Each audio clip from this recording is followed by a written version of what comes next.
નમસ્કાર વિદ્યાર્થી મિત્રો, આજના ઓનલાઈન સેશનમાં આપનું સ્વાગત છે. આજે આપણે ધોરણ 11માં ઇંગ્લિશમાં પહેલું unit the journey of my life from earth two Everest આ પાઠ વિશે અભ્યાસ કરીશું. જર્નીનો મતલબ થાય છે મુસાફરી. માય લાઈફ એટલે કે મારા જીવનની મુસાફરી. ફ્રોમ એટલે કે શરૂઆત અને ટુ એટલે કે અંત. તો કે ક્યાંથી? તો કે અર્થ ટુ એવરેસ્ટ. એવરેસ્ટ એટલે કે જે માઉન્ટ એવરેસ્ટ આપણે કહીએ છીએ, જે વિશ્વનું સૌથી ઊંચામાં ઊંચું શિખર છે, આપણે તેની વાત કરીએ. તો કે અર્થ એટલે કે આપણે પૃથ્વી પણ કહી શકીએ છીએ અને જમીન પણ કહીએ છીએ. તો કે જમીનથી શિખર સુધી, માઉન્ટ એવરેસ્ટના શિખર સુધીની એની જે પણ કોઈ જર્ની છે તેના વિશેની આ પાઠની અંદર વાત કરવામાં આવી છે. આ પાઠમાં અરુણિમા સિન્હા વિશે કહેવામાં આવ્યું છે, જે રાષ્ટ્રીય કક્ષાની વોલીબોલની પ્લેયર હતી અને તેની સાથે જે ટ્રેનમાં ઘટના થઈ, જેમાં તેનો એક પગ કપાઈ ગયો અને પછી તેને એક આર્ટિફિશિયલ લેગ એટલે કે કૃત્રિમ લેગ તેના જોડવામાં આવ્યો, તેની સાથે જોડવામાં આવ્યો અને એ કૃત્રિમ લેગ દ્વારા, પગ દ્વારા તેણે માઉન્ટ એવરેસ્ટ સર કરીને દેખાડ્યું. તો એમ કહેવાય છે કે તે ભારતની એવી પહેલી મહિલા હતી કે જેનો એક પગ કપાઈ ગયો હતો તો પણ તેને માઉન્ટ એવરેસ્ટ સર કરીને દેખાડ્યું, એક આર્ટિફિશિયલ લેગથી, એક કૃત્રિમ પગથી. તો આપણે આ પાઠમાં તેના વિશે અભ્યાસ કરીશું. દરેક વિદ્યાર્થી ધ્યાન આપશે. Arunima Sinha was a national level volleyball player. Arunima Sinha તે રાષ્ટ્રીય કક્ષાની વોલીબોલ પ્લેયર એટલે કે ખેલાડી હતી. When she was travelling on a train, some thugs try to snatch her golden chain. Travelling એટલે કે મુસાફરી કરવી, થગ્સ એટલે કે ગુંડાઓ, સ્નેચ કરવું એટલે કોઈ વ્યક્તિ પાસેથી કોઈ વસ્તુ ઝૂંટવીને લઈ લેવી, ગોલ્ડન ચેન એટલે કે સોનાની ચેન. જ્યારે તે એક વખત ટ્રેનમાં મુસાફરી કરી રહી હતી ત્યારે કેટલાક ગુંડાઓએ તેની સોનાની ચેન ઝૂંટવી લેવાનો પ્રયત્ન કર્યો.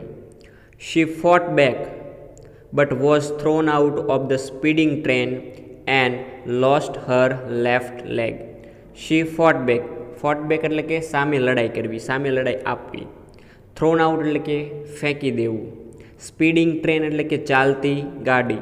અને લોસ્ટ એટલે કે ખોઈ દેવું. લેફ્ટ લેગ એટલે કે ડાબો પગ. તો શી ફોટ બેક, તેણે સામે લડાઈ કરી પણ તેને ચાલતી ટ્રેનમાંથી ફેંકી દેવામાં આવી અને એમાં તેણે પોતાનો ડાબો પગ ખોઈ દીધો. This happen when she was 24.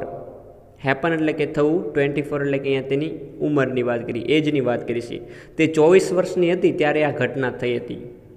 However this accident never affected Har spirit. Spirit એટલે કે માણસનો જુસ્સો અને એક પ્રકારે એમ કહી શકાય કે માણસનો આત્મા, પણ અહીંયા જુસ્સાના અર્થમાં વાત કરી છે. અફેક્ટ કરવું એટલે કે અસર કરવું. તો કે આ ઘટના હતી, આ જે એક્સિડન્ટ થયું તેણે તેના જુસ્સાને જરા પણ અસર કરી નહીં. મતલબ કે જીવન પ્રત્યેનો જે ઉત્સાહ હતો, ઉમંગ હતો, એમાં જરા પણ કોઈ ફેરફાર આવ્યો નહીં. At all India Institute of Medical Sciences Delhi an artificial leg was fitted. અહીંયા જે સંસ્થાનું નામ આપ્યું, કઈ સંસ્થા છે? All India Institute of Medical Science. આ સંસ્થા જે દિલ્હીમાં આવેલી છે, ત્યાં આર્ટિફિશિયલ લેગ એટલે કે કૃત્રિમ પગ, ફિટ કરવું એટલે કે કોઈ જોડવું, તો તે એક કૃત્રિમ પગ તેની સાથે જોડવામાં આવ્યો. અ યર લેટર એટલે કે પછી, તો એક વર્ષ પછી, she was retrained as a mountaineer and became the first female with an artificial leg to scale Mount Everest. રીટ્રેનનો મતલબ થાય છે ફરીથી ટ્રેનિંગ લેવી. માઉન્ટેનિયર એટલે કે પર્વતારોહક. બીકેમ એટલે કે બનવું. ફર્સ્ટ ફિમેલ એટલે કે પહેલી સ્ત્રી. આર્ટિફિશિયલ લેગ એટલે કે કૃત્રિમ પગ અને સ્કેલ એટલે કે ચડવું, ચડાઈ કરવી, પર્વતોની ચડાઈ કરવી. She was retrained as mountaineer, તો તેણે એક પર્વતારોહક તરીકેની ફરીથી ટ્રેનિંગ લીધી and became the first female, અને પહેલી એવી મહિલા બની with an artificial leg to scale Mount Everest, કે જેણે એક કૃત્રિમ પગ સાથે અથવા એક કૃત્રિમ પગની મદદથી માઉન્ટ એવરેસ્ટ ચડીને બતાવ્યું. This is her unforgettable story of hope, courage and inspiration. Unforgettable એટલે કે ભૂલી ન શકાય તેવી, સ્ટોરી એટલે કે વાર્તા, હોપ એટલે કે આશા, કરેજ એટલે કે હિંમત, એન્ડ ઇન્સ્પિરેશન એટલે કે પ્રેરણા. તો આ તેની આશા, હિંમત અને પ્રેરણાની ભૂલી ન શકાય એવી એક વાત છે અથવા એક વાર્તા છે. Let's read 4 scenes of her life. ચાલો તેના જીવનના 4 દ્રશ્યોને જોઈએ. Narrated in her own word. Narrate કરવું એટલે કે વર્ણન કરવું, કે જે તેના પોતાના શબ્દોમાં જ વર્ણવવામાં આવ્યા છે. હવે અહીંયા આપણે સીન 1 જોઈશું કે એમાં કઈ વસ્તુની વાત કરવામાં આવી છે.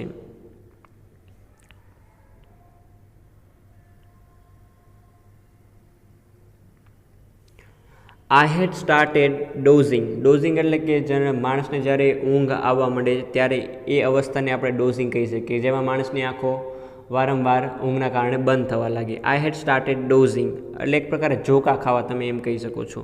તો મેં ઝોકા ખાવાનું શરૂ કરી દીધું હતું. My eyes were closed. મારી આંખો બંધ હતી. But my mind was awake. પણ મારું જે માઇન્ડ હતું એ કેવું હતું? જાગૃત હતું. અવેક એટલે કે જાગૃત. I remember someone saying that Bareilly would come after some time. Remember એટલે કે યાદ હોવું, કમ એટલે કે આવું, આફ્ટર સમ ટાઈમ એટલે કે થોડા સમય પછી. મને યાદ છે કોઈ કહી રહ્યું હતું કે થોડા સમય પછી બરેલી આવશે. I was in deep thought when I felt a hand tugging at my gold chain.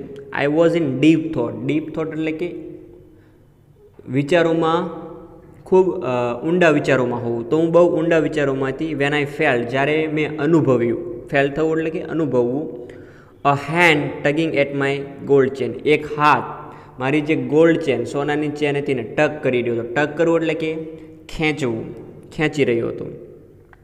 A girl six sense is always Har best companion. Companion એટલે કે સાથી. સિક્સ સેન્સ એટલે કે છઠ્ઠી ઇન્દ્રિય. જેવી રીતે માણસને આંખ, કાન, નાક, જીભ, ત્વચા આવે છે, તો એ બધી આપણી ઇન્દ્રિયો કહેવાય. પણ સિક્સ સેન્સ એટલે કે એવી વસ્તુ કે જેમાં કોઈ માણસને આગળ શું થવાનું છે એનો ખ્યાલ આવી જાય. તો અહીંયા શું કહે છે કે ગર્લ સિક્સ સેન્સ, છોકરીની જે છઠ્ઠી ઇન્દ્રિય હોય છે તે તેની સૌથી બેસ્ટ કમ્પેનિયન, સૌથી બેસ્ટ સાથી હોય છે.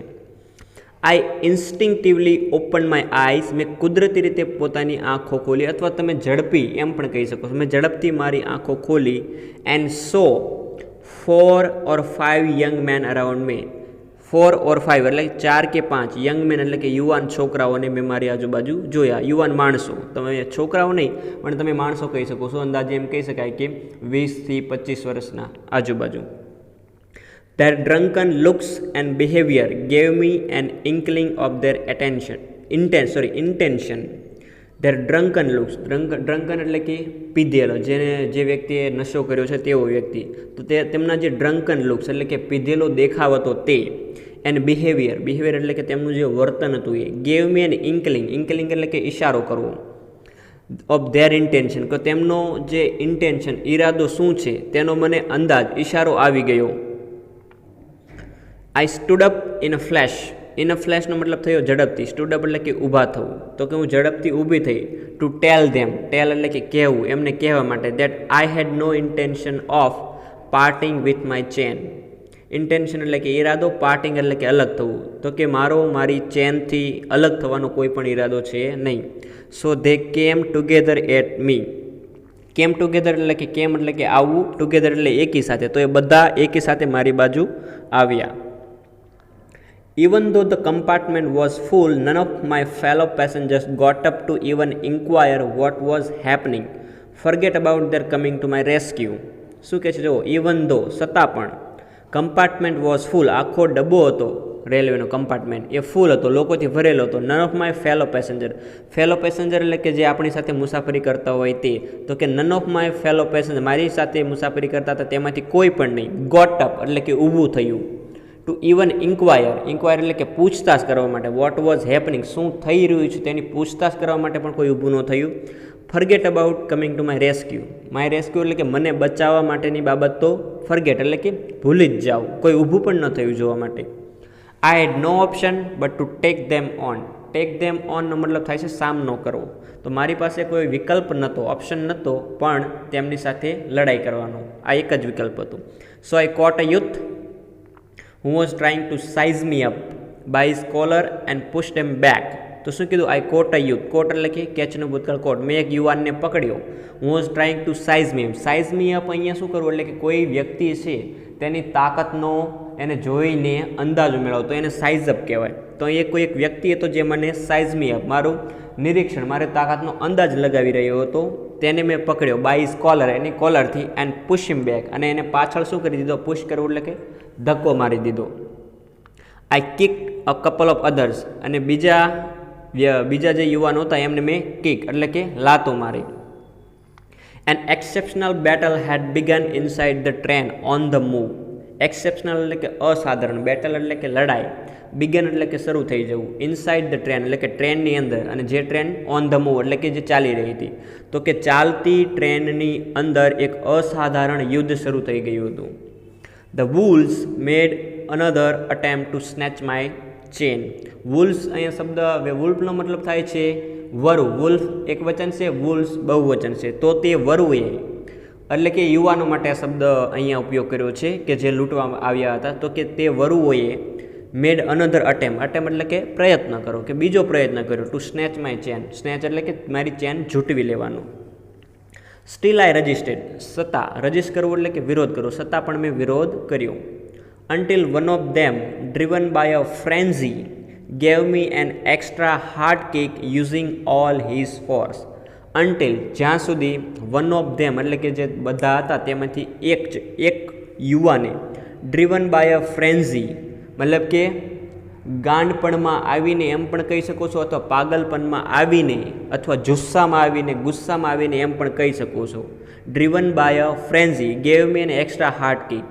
ગેવ મી એટલે કે મને આપી, જોરથી, અહીંયા આપીને પણ તમે એમ કહી શકો મને લાત મારી, જોરથી એક સખત લાત મારી. યુઝિંગ ઓલ હિઝ ફોર્સ, બધી એની તાકાતનો ઉપયોગ કરીને. ઓફ બેલેન્સ એટલે કે બેલેન્સ ગુમાવી દેવું. I could not recover in time. તો જે એને મને લાત મારી તો એનાથી મેં મારું બેલેન્સ ગુમાવી દીધો, અને હું સમયસર રિકવર એટલે કે એને જે લાત મારી એમાંથી પાછી આવી શકી નહીં. I literally flew out of the train. Flew out એટલે કે બહાર ફેંકાઈ જવું. તો હું ખરેખર આમ ટ્રેનમાંથી ફેંકાઈ ગઈ. Steel holding my mobile phone. Holding એટલે કે પકડી રાખવું, અને હજુ પણ મારો મોબાઈલ હતો એ મારા હાથમાં હતો. I was mid air when I flew right into another train moving on the next track. તો શું કીધું, મિડ એર એટલે કે હવામાં આવવું, જમીન પર નહીં પણ હવામાં આવવું. I flew right into another train. Right એટલે કે તેની બાજુમાં હતી. મૂવિંગ તો કે જે મારી બાજુમાં બીજી ટ્રેન હતી જે ચાલી રહી હતી નેક્સ્ટ ટ્રેક, બાજુના પાટા ઉપર, તેની સાથે શું થયું, હું અથડાઈ. My body hit the moving steel and rebounded to my train. હવે શું થયું, જેવી રીતે કેરમની અંદર આપણે રિબાઉન્સ કરીએ છીએ તેવી જ રીતે માય બોડી એટલે કે મારા શરીરે મૂવિંગ સ્ટીલ, જે બાજુમાં રેલગાડી જે ચાલી રહી હતી તે મૂવિંગ સ્ટીલ સાથે શું થઈ, અથડાઈ. હિટ કરવું એટલે કે અથડાવું. And rebounded to my train, અને પાછી જે એની ટ્રેન ચાલતી હતી તેની સાથે પાછી ફરીથીને રીબાઉન્ડ થઈ એટલે કે અથડાઈ તેની સાથે. This ping pong must have continued for several seconds before gravitational force pulled me down. Ping pong એટલે કે એક જગ્યાએથી બીજી જગ્યાએ, બીજી જગ્યાએથી પાછું ફરી પહેલી જગ્યાએ. તો એવી રીતે આ જે પિંગ પોંગ, આ જે ઘટના હતી, continued for several second. Continue એટલે કે ચાલુ લેવું, તો કે થોડીક સેકન્ડો માટે ચાલુ રહી, બિફોર કે પહેલાં, ગ્રેવિટેશનલ ફોર્સ એટલે કે ગુરુત્વાકર્ષણ બળ, પુલ મી ડાઉન. પુલ કરવું એટલે ખેંચવું, ડાઉન એટલે કે નીચે, કે પૃથ્વીના ગુરુત્વાકર્ષણ બળે મને નીચે ખેંચી લીધી તે પહેલાં હું આ બંને ટ્રેન સાથે અથડાતી રહી થોડાક સેકન્ડો માટે. ડિસ્પાઇટ માય એફર્ટ્સ, મારા પ્રયત્નો કરવા છતાં. ડિસ્પાઇટનો મતલબ વિરોધાભાસ દર્શાવવા માટે થાય છે. ડિસ્પાઇટ માય એફર્ટ્સ, મારા પ્રયત્નો છતાં, my left leg fell on the track, મારો જે ડાબો પગ હતો એ રેલવેના પાટા પર પડ્યો. ગચ, that was the sound of my leg getting cut. અહીંયા જે શબ્દ આપ્યો છે ગચ, એ શું દર્શાવે છે, તો કે ધેટ વોઝ ધ સાઉન્ડ, એ અવાજ હતો, my leg getting chop. Chop એટલે કે કપાવું, કે મારો જે પગ કપાઈ રહ્યો હતો તેનો તે અવાજ હતો. There was no one to hear my intense scream. Intense એટલે કે તીવ્ર, સ્ક્રીમ એટલે કે ચીસ. તો કે મારી ચીસને સાંભળવા માટે, હિયર એટલે કે સાંભળવું, તો ત્યાં એવું કોઈ પણ નહોતું જે મારી આ તીવ્ર ચીસોને સાંભળી શકે. આઈ લે મોશનલેસ ફોર અ વાઇલ.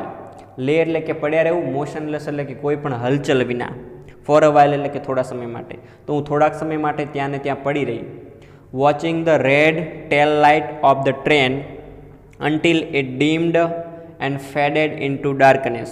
કે જ્યાં સુધી watching the red tail light, red એટલે કે લાલ, ટેલ એટલે કે રેલવેની પાછળની જે લાલ લાઇટ હોય છે એને ટેલ કહીશું, લાઇટ એટલે કે લાઇટ.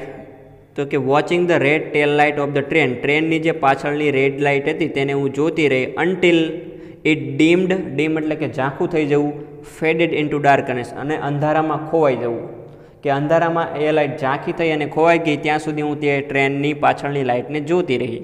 ધેન આઈ ફેન્ટેડ, અને પછી હું બેભાન થઈ ગઈ. ફેન્ટ થઈ જવું એટલે કે શું થઈ જવું? બેભાન થઈ જવું. તો અહીંયા આપણે આજે પહેલો સીન હતો એ જોયો કે જેમાં કેવી રીતે એ ગુંડાઓ સાથે લડી, એકલા હાથે એની મદદ માટે પણ કોઈ ન આવ્યું, કેવી રીતે તે ટ્રેનમાંથી ફેંકાઈ ગયા અને કેવી રીતે એનો પગ કપાણો. હવે આપણે સીન 2ની અંદર કેવી રીતે એને આર્ટિફિશિયલ લેગ તેની સાથે જોડવામાં આવ્યો તેની આપણે ચર્ચા કરીશું. જો શું કે છે સીન 2માં, I was admitted to AIIMS એટલે કે એમ્સ તમે કહી શકો છો, Delhi on the intervention of the PM. PM એટલે કે પ્રાઇમ મિનિસ્ટર એટલે કે વડાપ્રધાનના ઇન્ટરવેન્શન એટલે કે દખલગીરી, કોઈ કામમાં દખલગીરી કરવી. તો એમની દખલગીરીથી મને એમ્સ દિલ્હી આ હોસ્પિટલ છે એની અંદર એડમિટ કરી દેવામાં આવી. એડમિટ એટલે કે દાખલ કરી દેવામાં આવી. તેમાં the union government would bear the entire cost of my treatment. Union government એટલે કે જે સંયુક્ત સરકાર એટલે કે રાજ્યની કેન્દ્રની આ બંને સરકાર ભેગી થઈને આપણે શું કહીશું? Union government. તો કે આ જે યુનિયન ગવર્મેન્ટ હતી, would bear the entire cost of my treatment. Treatment એટલે કે સારવાર, એન્ટાયર કોસ્ટ એટલે કે બધો જ ખર્ચો. તો આ બધો જ ખર્ચો સંયુક્ત સરકાર ઉઠાવવાની હતી. બેર કરવું એટલે કે ઉઠાવવું.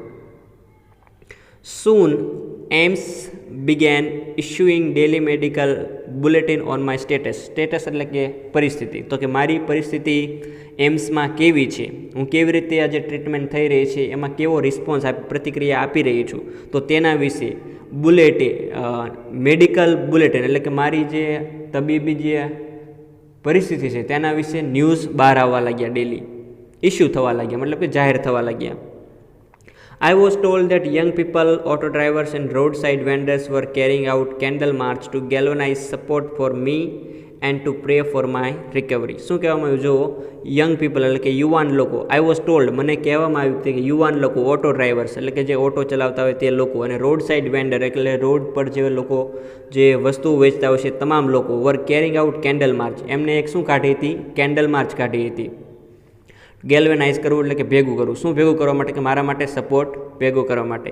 ફોર મી મારા માટે, and two pre for my recovery. અને રિકવરી એટલે કે સારું થઈ જવું. બરાબર છે? કોઈ બીમારીમાંથી સારું થવું એને શું કહેવાય? રિકવરી. કે હું સારા જલ્દીથી સારી થઈ જાઉં તે માટે તેમણે પ્રે એટલે કે પ્રાર્થના પણ કરી હતી. મારી રિકવરી માટે તે લોકોએ પ્રાર્થના પણ કરી અને કેન્ડલ માર્ચ પણ કાઢી હતી. With the help of the best and the latest technology gradually with the help of the best and the latest technology gradually. તો કે સારામાં સારી ટેકનોલોજીની અને સારામાં સારા માણસોની મદદથી ગ્રેજ્યુઅલી ધીમે ધીમે હું સારી થઈ ગઈ. I started responding to the treatment. મેં શું કર્યું? જે પણ સારવાર થતી તેને રિસ્પોન્સ એટલે કે પ્રતિક્રિયા આપવાનું શરૂ કરી દીધું. મતલબ કે જે મેડિસિન મને આપવામાં આવતી હતી એ અસર કરી રહી હતી. One morning my brother in law my sister Lakshmi's husband એટલે કે જીજાજી. તો એક સવારે મારા જીજાજી, મારી બેન લક્ષ્મીના પતિ સાહેબ, અહીં એમના માટે કયો શબ્દ ઉપયોગ કરવામાં આવ્યો છે? સાહેબ. સડનલી આસ્મી અચાનક એમને મને પૂછ્યું, એવરેસ્ટ ચડોગી? આપણી પાછળની અંદર આ શબ્દ લખ્યો છે કે તું Everest ચડીશ? He had just read an interesting piece of information in the newspaper. તો આમને કીધું કે એવરેસ્ટ ચડીશ એ પહેલાં એમણે કંઈક ન્યૂઝપેપરમાં ઇન્ટરેસ્ટિંગ પીસ ઓફ ઇન્ફોર્મેશન, કેટલીક રસપ્રદ માહિતીને વાંચી હતી. શું હતું? જો તો નો ફિમેલ એમ્પ્યુટી હેડ એવર સ્કેલ્ડ એવરેસ્ટ. કોઈ પણ ફિમેલ એમ્પ્યુટી એટલે કે ફિમેલ એટલે કે સ્ત્રી, એમ્પ્યુટી એટલે કે જે કોઈ એવો વ્યક્તિ જેનો હાથ કે પગ કપાઈ ગયેલો છે એવો કોઈ પણ વ્યક્તિ અથવા કોઈ પણ સ્ત્રી એવર સ્કેલ્ડ માઉન્ટ એવરેસ્ટ. સ્કેલ એટલે કે માઉન્ટ એવરેસ્ટની અત્યાર સુધીમાં કોઈ એવી સ્ત્રીએ ચઢાઈ કરી નથી કે જેનો હાથ અથવા પગ કપાઈ ગયો હોય. આઈ વોઝન્ટ અમ્યુઝ મને એ વાતની નવાઈ ન લાગી. I have lost a leg, મેં લોસ્ટ એટલે કે ખોઈ દેવું, કે મેં મારો પગ ખોઈ દીધો છે. And you are talking of mount Everest, અને તમે મારી સાથે માઉન્ટ એવરેસ્ટ ચડવાની વાત કરી રહ્યા છો એમ. I started talking to myself, talking એટલે વાત કરવી, માય સેલ્ફ એટલે પોતાની સાથે, મેં મારી જાત સાથે વાત કરવાનું શરૂ કરી દીધું. I started talking to myself. If I could take a shot at Everest and succeed, I would become the first female amputee to hold that record. શું અહીંયા કીધું જુઓ, if I could take a shot, take a શોટનો મતલબ થયો પ્રયત્ન કરવો. જો હું પ્રયત્ન કરું એન્ડ સક્સીડ, સક્સીડ એટલે કે સફળ થઈ જાવ, તો હું પહેલી મહિલા બનીશ, પહેલી એવી અંગવિચ્છેદ થયેલી મહિલા બનીશ કે જેના નામે આ રેકોર્ડ હોલ્ડ થવું, હોલ્ડ કરવું એટલે કે મેળવવું, પહેલો એવી મહિલા બનીશ કે જે આ રેકોર્ડ મેળવશે. આઈ થોટ અબાઉટ ઇટ, તો મેં તો આના વિશે થોડુંક વિચાર્યું, ફોર સમ ટાઈમ એટલે કે થોડાક સમય માટે. And then I convey to saheb, અને પછી મેં સાહેબને કન્વે કરવું એટલે કે કહેવું, જણાવવું, માહિતી આપી. એમને જણાવ્યું my willingness to take up the challenge, my willingness એટલે કે મારી ઈચ્છા, આ ચેલેન્જ જે એમને આપી એવરેસ્ટ ચડવાની, એને એક્સેપ્ટ કરવાની, એને સ્વીકારવાની, ટેકઅપ કરવાની, લેવાની મારી ઈચ્છા એમને જણાવી. ઠીક હે હમ કરેંગે, આપણે આ માઉન્ટ એવરેસ્ટ એને ચડીશું. આઈ સેડ, મેં એવું કીધું. I now had something to look forward to, ના હવે હેડ એટલે કે હોવું, લુક ફોરવર્ડ ટુ એટલે કે આગળ જોવા માટે, તો મારે હવે મારી પાસે હવે કંઈક આગળ જોવા માટે અથવા આગળ કંઈક કરવા માટે મારી પાસે હતું. અ મિશન એટલે કે એક લક્ષ્ય હતું, ગોલ, મિશન કહો કે ગોલ કહો બંનેનો મતલબ સિમિલર છે, કે મારી પાસે એક લક્ષ્ય હતું. અ રીઝન ટુ ડ્રીમ, જીવવા માટેનું કોઈ કારણ હતું, સ્વપ્ન જોવા માટેનું કોઈ કારણ હતું, એમ પણ કહી શકું છું, reason to dream. It was not going to be easy, અને તે સરળ રહેવાનું નહોતું. But throughout my life nothing had come easy, પણ મારી આખી જિંદગી દરમિયાન, થ્રુ આઉટ એટલે કે સંપૂર્ણ જીવન દરમિયાન, throughout my life nothing had come easy, કોઈ પણ વસ્તુ સરળતાથી આવી નહોતી. I felt like I was born again, મને એવું લાગ્યું કે ફરીથી મારો જન્મ થયો હોય. બોર્ન અગેન એટલે કે ફરીથી જન્મ, અથવા એક અહીંયા એમ કીધું છે કે મારી અંદર એક નવો ઉત્સાહ આવી ગયો. I was born again. Then I started waiting for my artificial limb to arrive, પછી મેં શું કરી દીધું, આર્ટિફિશિયલ લિમ્બ એટલે કે કૃત્રિમ પગ, અરાઈવ એટલે કે આવવો, તો એની રાહ જોવાનું શરૂ કરી દીધું. When it finally arrived I was overjoyed, જ્યારે તે ખરેખર આવી ગયો, આઈ વોઝ ઓવરજોય એટલે કે વધુ પડતી ખુશી, ત્યારે હું બહુ અતિ પ્રસન્ન થઈ ગઈ. The artificial leg felt almost like my real leg, જે આ જે કૃત્રિમ પગ હતો તે ઓલમોસ્ટ લગભગ લાઇક માય રિયલ લેગ, મારો જે રિયલ લેગ હતો, સાચો જે પગ હતો એના જેવો જ લાગતો હતો. I could hardly feel the difference, હું હાર્ડલી એટલે કે માંડ, ફીલ એટલે કે અનુભવ, ડિફરન્સ એટલે કે તફાવત, હું માંડ એટલે કે આ બંને જે આર્ટિફિશિયલ લેગ છે અને મારો જે રિયલ લેગ છે, આ બંને વચ્ચેનો ડિફરન્સ માંડ કહી શકતી, માંડ અનુભવી શકતી, એ એકદમ રિયલ લાગતો એમ. I had started falling in love with the strangers, અહીંયા જે સ્ટ્રેન્જર શબ્દ છે એના આર્ટિફિશિયલ લેગ માટે વાપર્યો છે, કે મેં આ જે સ્ટ્રેન્જર, આ જે અજાણ્યો વ્યક્તિ હતો તેની સાથે ફોલિંગ ઇન લવ, મને તેની સાથે પ્રેમ થવાનો શરૂ થઈ ગયો, મતલબ કે તેનો આર્ટિફિશિયલ લેગ પણ ગમવા લાગ્યો. હુમ આઈ વોઝ વેડેડ ફોર લાઈફ, કે વેડેડ કરવું એટલે કે પરણાવી દેવું, કે જેની સાથે મને મારા જીવન, આખા જીવન માટે, ફોર લાઈફ આખા જીવન માટે પરણાવી દેવામાં આવી હતી. તો એક પ્રકાર અહીંયા પરણાવી દેવા માટે નહીં, પણ એમ કહેવાય શકાય કે એને એ આર્ટિફિશિયલ લેગ સાથે જોડી દેવામાં આવી હતી. I had set my eyes on a mountain, set કરવું એટલે કે લક્ષ્ય ધ્યાનમાં રાખવું, તો મેં મારી આંખોને મારા લક્ષ્ય ઉપર, એટલે કે મારું લક્ષ્ય શું હતું, માઉન્ટ પર સેટ કરી દીધી હતી. And I needed to prepare my self with the help of the stranger, અને આ કૃત્રિમ પગ એટલે કે સ્ટ્રેન્જરની મદદથી, પ્રિપેર એટલે કે તૈયાર કરવું, નીડ એટલે કે જરૂરિયાત હોય, તો કે મારે મારી જાતને જરૂર હતી તૈયાર કરવાની આ સ્ટ્રેન્જરની મદદથી, મતલબ કે આ કૃત્રિમ પગની મદદથી. મિત્રો, આગળના જે સીન 3 અને જે સીન 4 છે આપણે તેને નેક્સ્ટ પાર્ટની અંદર ભણીશું. Thank you.